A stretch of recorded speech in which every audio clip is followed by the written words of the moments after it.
Now it's turn off capacitor in series. मैं पहले भी एक्सप्लेन कर चुकी हूँ कि बेसिक डिफरेंस क्या है आपके पास पैरेलल में और सीरीज़ में। आप सीरीज़ में आप देखें कि आपके पास जो कैपेसिटर्स हैं, आप साइड पे फिगर नंबर 13.15 में देख सकते हैं कि आपके पास जो कैपेसिटर्स हैं वो साइड बाय साइड यानी एक दूसरे के साथ साथ कनेक्टेड हैं, एक ही लाइन में तीनों जो है कनेक्टेड हैं। तो आपके पास जो कैपेसिटेंस होगी C1, C2 एंड C3, अब आपके पास बात वही है कि आपके पास जो कैपेसिटेंस होगी वो सेम नहीं हो सकती। कैपेसिटेंस जो होगी वो पैरेलल में भी डिफरेंट होगी कैपेसिटर्स की और सीरीज़ में भी डिफरेंट होगी, क्योंकि मैंने पहले भी एक्सप्लेन किया था कि कैपेसिटेंस जो है वो डिपेंड करती है capacity of a capacitor to store charge. तो अब हर कैपेसिटर की अपनी अपनी काबिलियत है, वो अपने अंदर कितना चार्ज को स्टोर कर सकती है। जस्ट लाइक योर लेक्चर कि आपके पास लेक्चर डिलीवर किया जा रहा है, अब आप 20 स्टूडेंट्स हैं, 30 या 40, आपके हर माइंड की जो डिफरेंट कैपेसिटी है कि आप कितना लेक्चर अपने अंदर स्टोर कर सकते हो और कितना इसको इग्नोर कर दोगे। तो हम बात करते हैं सीरीज़ की। सीरीज़ में आपके पास सबसे पहली बात कि आपके पास जो कैपेसिटर्स होंगे वो साइड बाय साइड कनेक्टेड होंगे, ठीक है। और अगेन वही बात कि बायोमेटल प्लेट्स हैं, यानी आपके पास मेटेलिक प्लेट्स हैं। तो क्या होगा इससे कि एक प्लेट के ऊपर पॉजिटिव चार्ज होगा और दूसरी प्लेट के ऊपर नेगेटिव चार्ज होगा। अब पॉइंट नंबर 1 डिस्कस करते हैं इसका।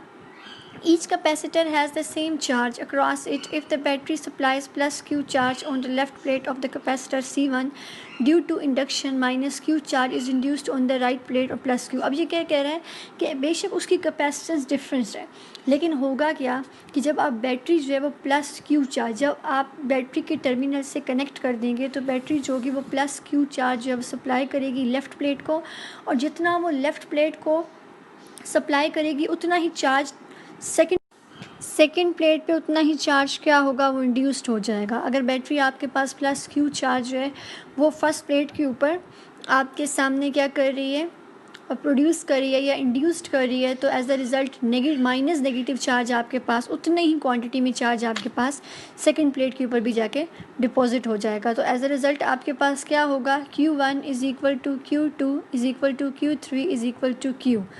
बेसिक डिफरेंस आप जज कर सकते हैं कि वहाँ के आपके पास वोल्टेज जो था उसकी बात की गई थी कि voltage across the each capacitor will be same, V1 is equal to V2 is equal to V3 is equal to V, यानी आपके पास टोटल जो होगा वो V की इक्वल होगा जो भी हो जाए। और यहाँ पे हमने चार्ज की बात की है कि आपके पास Q1 Q2 Q3 इक्वल।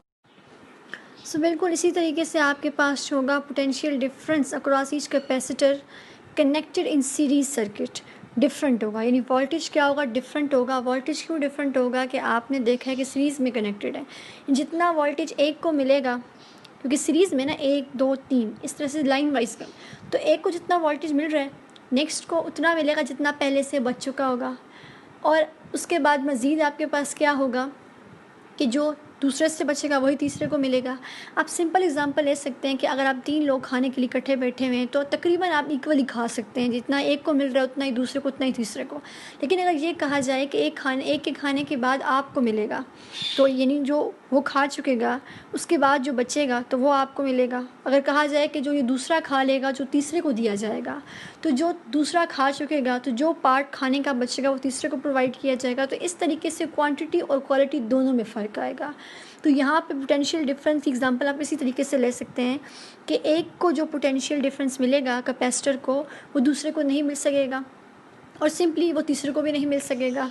तो इस तरीके से हमारे पास V is equal to V1 plus V2 plus V3 हो जाएगा।